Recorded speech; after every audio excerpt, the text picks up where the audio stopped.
Hari ini, media antarabangsa iaitu Bloomberg telah menyiarkan satu laporan mengenai pemilikan saham oleh Ketua Pesuruhjaya SPRM Tan Sri Azam Baki yang secara terang-terangan telah melanggar peraturan kerajaan berhubung had pemilikan saham oleh seorang pegawai tinggi penjawat awam.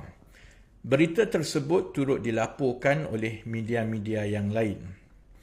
Memandangkan ia berkait rapat dengan kewibawaan SPRM sebagai institusi yang diberi amanah untuk mencegah rasuah, saya percaya kontroversi ini akan mendapat perhatian rakyat dan juga masyarakat antarabangsa.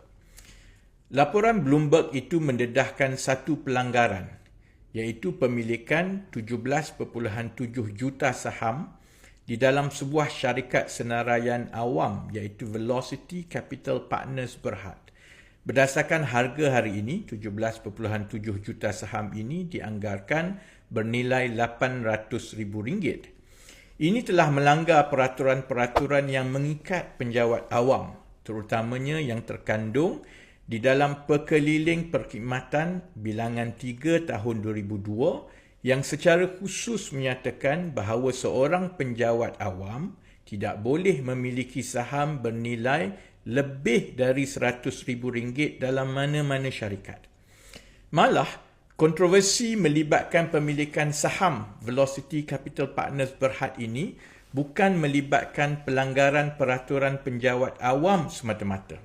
Satu perkara yang mewajarkan satu siasatan menyeluruh diadakan segera ialah urus niaga yang telah beberapa kali mengundang persoalan yang melibatkan beberapa syarikat kerana urus niaga ini dituduh melibatkan bekas setiausaha politik kepada Datuk Seri Anwar Ibrahim iaitu Datuk Wira Farhaj Wafa Salvador.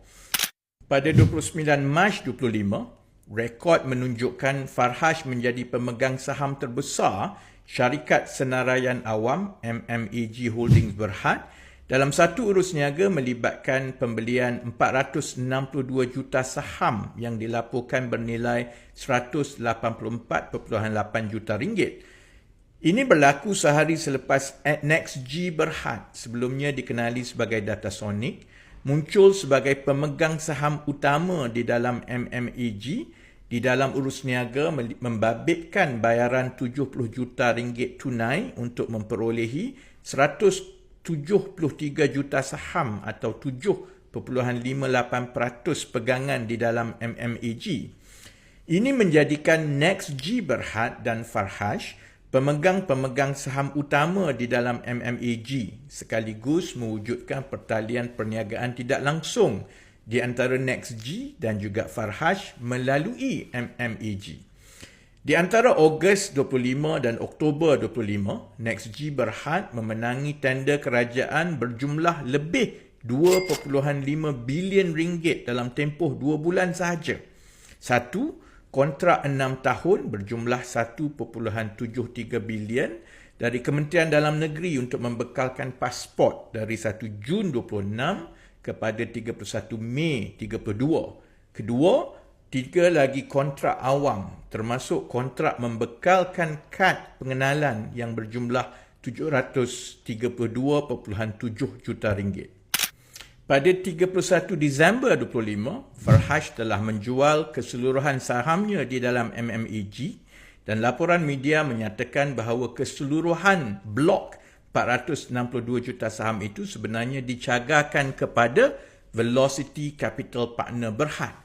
Saham-saham Farhaj di dalam MMAG itu dijual kepada sebuah syarikat yang dimiliki oleh seorang yang berumur 25 tahun bernama Chia Min Lee dan selepas saham-saham itu bertukar tangan pun, ia masih kekal dicagarkan kepada Velocity Capital Partner Berhad. Ini bermakna Velocity Capital Partner Berhad adalah syarikat peminjam wang yang terbabit dengan urus niaga yang melibatkan Farhaj dan berhubung kait dengan NextG Berhad yang mendapat tender lebih 2.5 bilion dari kerajaan. Pendedahan Bloomberg hari ini menunjukkan bahawa Tan Sri Azam Baki adalah seorang pemegang saham utama Velocity Capital Partner Berhad yang meletakkan beliau di dalam jaringan urus niaga melalui Velocity Capital Partner Berhad itu yang melibatkan Farhash dan juga NextG Berhad, iaitu syarikat yang menerima kontrak berbilion ringgit dari kerajaan. Maka beberapa perkara berikut wajar diteliti oleh rakyat.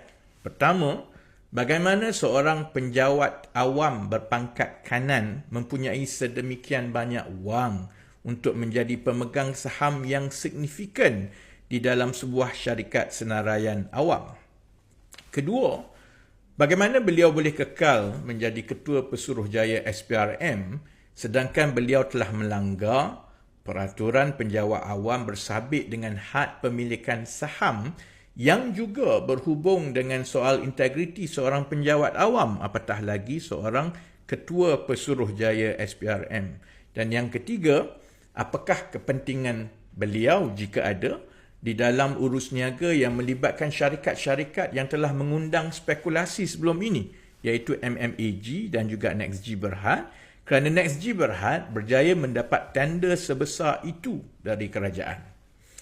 Oleh itu, tindakan-tindakan berikut wajar diambil segera oleh Perdana Menteri Datuk Seri Anwar Ibrahim, iaitu pertama, menggantung tugas Tan Sri Azam Baki dengan serta-merta supaya satu siasatan menyeluruh boleh dibuat berhubung tuduhan salah laku, iaitu pemilihan saham melebihi had RM100,000 tadi. Kedua, menyemak keseluruhan pemilikan harta beliau untuk memastikan bagaimana beliau boleh mempunyai wang sedemikian rupa. Dan yang ketiga, memastikan sama ada jika benar atau tidak beliau terbabit secara langsung atau tidak langsung di dalam apa-apa urus niaga melibatkan MMAG Berhad dan juga NextG Berhad, terutamanya yang melibatkan perolehan awam.